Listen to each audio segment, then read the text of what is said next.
Yes, that is my human design is a manifestor as well, and it's just something I've always resonated with, being the magician. So how you do perceive this phenomenon? As many people in the audience are very interested by manifestation. The topic is quite popular. Mhm. They all want to get somehow a recipe, how to manifest, how to attract abundance, how to attract wealth, how to attract love.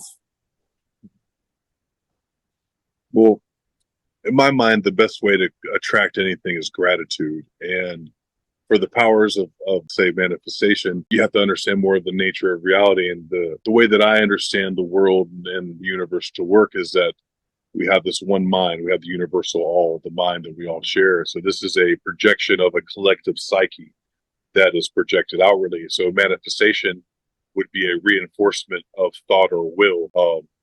And for me, that's the same thing at the power of a ritual. So how do you manifest? You think about something, and then you go deeper. You add a word, you add a sigil, you add a picture, you add a color, a taste, a feel, a sound to your thought, and that helps to reinforce or to bring things to you in your field or vortex, which manifests or to reinforce your will. To my mind of how nature works, you have this field of potential, and any time that you reinforce a thought or want with any of these things, it makes your manifestations even stronger.